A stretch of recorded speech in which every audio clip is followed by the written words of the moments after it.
Монгол улсад үйлдэгдэж байгаа гэмт хэрэг за түүнийг хэрхэн шийдвэрлэж байгааг шүүх цэгмийн сайтаас харж болно. За сайтын зүйн хэсэгт 16-гийн 10-1 гэж бичээд хайхад ганцхан л шүүх шийдвэр гачирж байгаа. За энэ бол хүүхдээр төвчгөө хөдөлмөр эрхлүүлсэн хэргийн бодит кейс юм. За юу болсон бэ гэхээр 9 настай хүүхэд айлын морь унсан. За гэтэл түүний авах ёстой цалинг ээж аавынх нь үрийн барьцаанд суудахдаг байсан. Өөрөөр хэлэх юм бол эцэг эх нь манай хүүхэд танаад морь хунана харин түүний авах цалинг бит хоёрын төлөх ёстой өрөнд суутгаж болно гэдэг гэрээг байгуулж гар үсэг зурсан. За ингээд хүү айлын морийг унсан, унжаах явцдаа уралдааны явцад хүү гэмтэж бэрдсэн. Ингэснээр тухайн гэрээ болон энэ хэрэг ил болж цагдаа байгууллага шалгаж дуусаад хэргийг шүүхэд шилжүүлсэн. За шүүхээс эцэг эхийн буруутай тооцсон. За яагаад эцэг эхийн буруутай тооцсон болон ер нь хурдан морины уралдааны ард ямар асуудал үүсэж байгааг мэрэгчлэтнүүд ингэж тайлбарлаж байна. Тэгээ одоо ингээд олон жилийн ингээд судалгаа бидний ингээд хяналт шалгалтаас бол юу ажиглагдж байна вэ гэхээр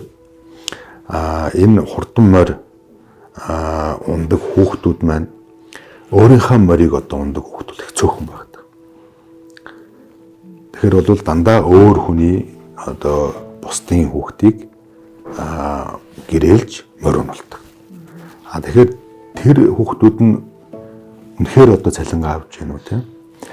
Тэр хүүхдүүдийн өмнөөс эцэг эхэнтэй хүүхдүүдийн эрх ашгийг хүндэхгүйгээр хилцэл хийж чадчихна уу гэдэг бас хэрэгэлцээтэй асуудал байна. Одоо бол нэг гурвалсан гэрээгээд нэг стандарт гэрээ яваад байгаа. Тэгээд тэр гэрээндээ бол яг цалин хөлсийг нь бол ингээд заагаад өгч байгаа. Нөгөө нийгмийн даатгал, эрүүл мэндийн даатгал гэдэг юмуд нь хийж байгаа. Гэхдээ энийг яг боддоор авсан уу гэдгийг жишээл бид нар хэнд хүн байна.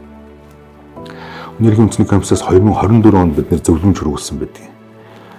Энэ бол бас айгүй том өндөр эрсдэлтэй байна. Өөрөөр хэлбэл хүүхдийн хөдөлмөр тийм үү? Хөдөлмөрийн мөлжлөг, хүүхдийн төвчшгүй хөдөлмөр байж одоо байх магадлал айгүй өндөр. Яагаад тэгэхээр бусдын хүүхдийг тэнд морины ажил хийлгэж байгаа байхгүй. Тэгээ эн чинь сараар тэнд байлгаж байна те. Тэнд нөхөр нөхцөл нь ямар байгаа гэдэгт хяналт байхгүй. Энэ бол маш эрсдэлтэй.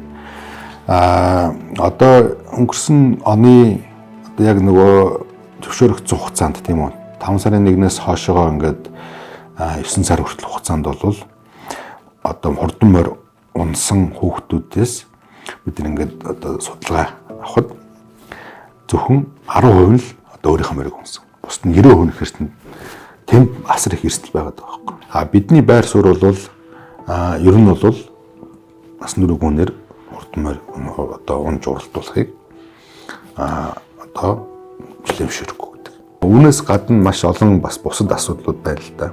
Одоо нөгөө хамгаалах хэрэгслээс ахуулаад тэгээд одоо хяналт тавьж явах явцад бол өнөөдрийг хүртэл бид нэр дахиад нөгөө скотчдаг тий. Тэгэл бусад одоо байдлаар эрсдэл төгслийг бий болгодог. Одоо сүүлд тэгэхэд нөгөө тариалан сүүн болсон явдал шүү дээ. Тэгэхээр зам нь тийм үү засагдаагүй тийм жалахтаа замаар уралдуулна гэдэг бол өөрөө шууд хүүхдийг одоо санаатаагаар эрүүл мэндийг хохирох ийм үйлдэл үзэхэр байгаа байхгүй. Тэгэхээр энийг бид нар анхаарах хэрэгтэй. Хүүхэд нас хамгаас үнэтэй. Тийм учраас хүүхэд насыг хамтдаа хайрлаж ирээдүгөө хамтдаа хамгаалъя.